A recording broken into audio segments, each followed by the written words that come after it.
so much for joining us today for this important discussion. The topic we'll be diving into is health delinquency in Indonesia. We're here to talk about the challenges young people like us often face and how we can help solve these issues. I think we all know that this is a very relevant issue in our country right now. So, let's start by hearing everyone's thoughts. Yeah.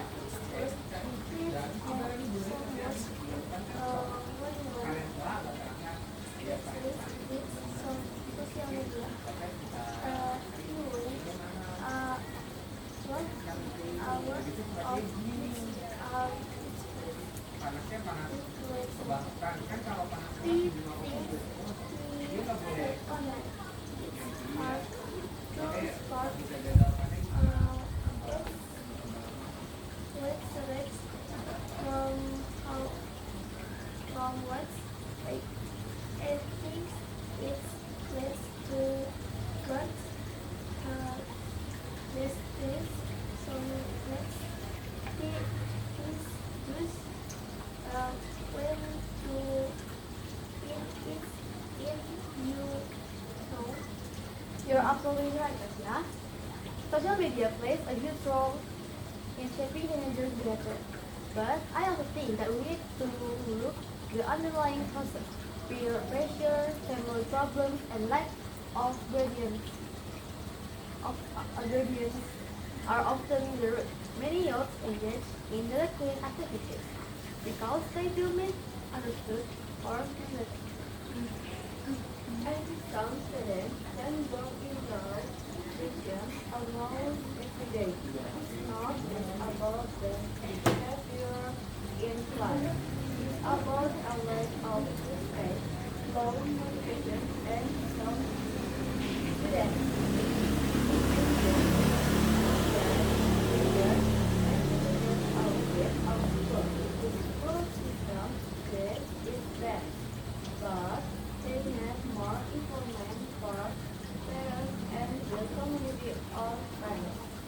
I agree with Asifa.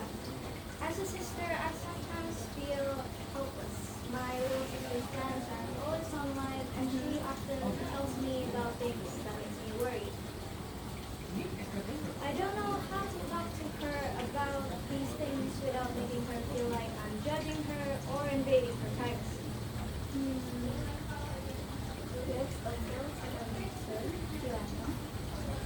In my opinion, communication is not about controlling them, but understanding them.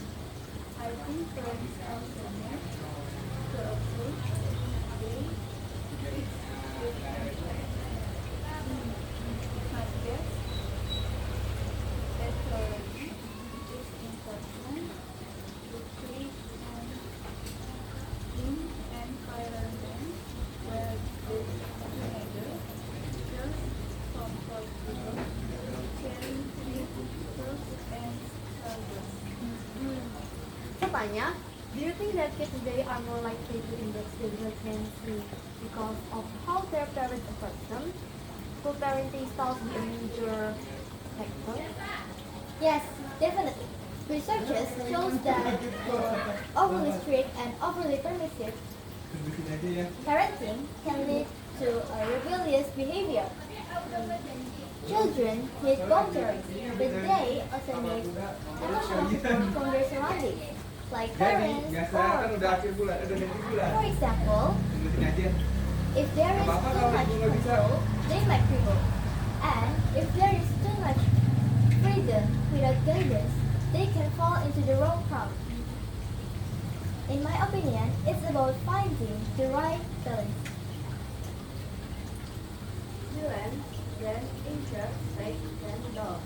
My parents are super strict, but they don't really listen to you.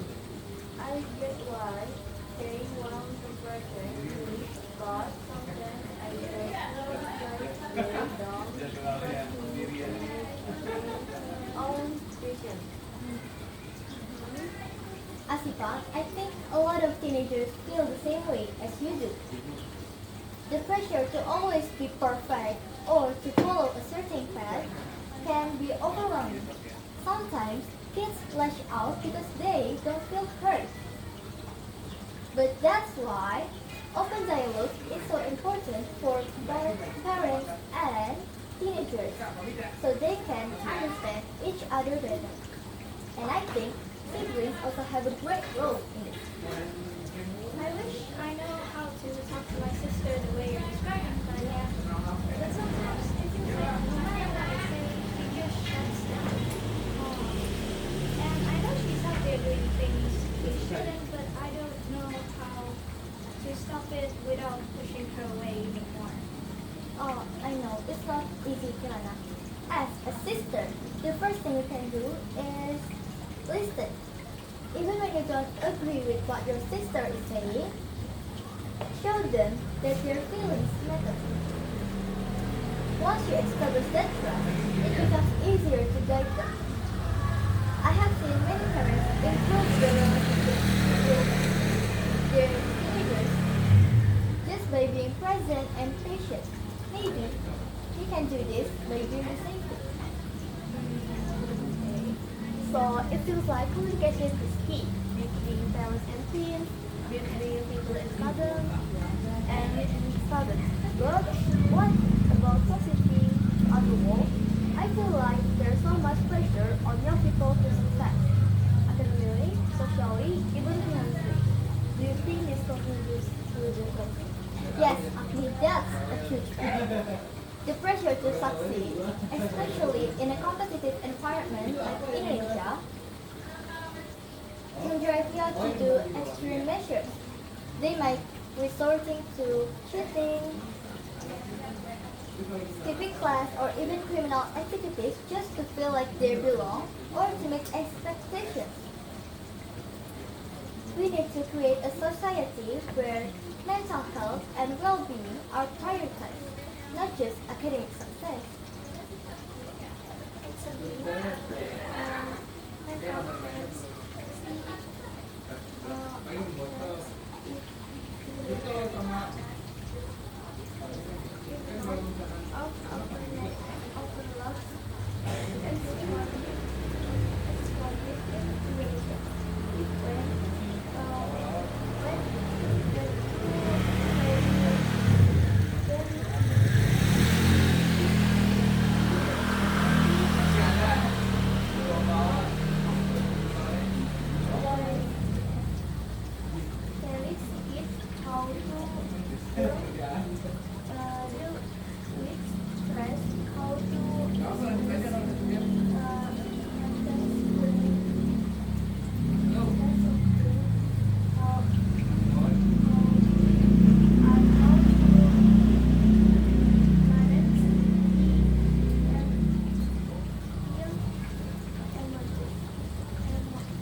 I guess I just want my sister to know I'm there without pushing her away. It's hard to find the right balance, but I want to help her. I think I'm going to try harder to listen. That's a great first step, Kirana. We all need to remember that solving this issue isn't about one person or one approach. It's a community effort. School, parents, and even the government need to work together to provide the right guidance and support. I think that's a great note to end on. Thanks to everyone for sharing their thoughts. I hope we can all take something away from this and work together to create a safer, more supportive environment for Indonesia's youth. Let's continue to listen, understand, and act. Once again, thank you so much for today. See you in our next meeting.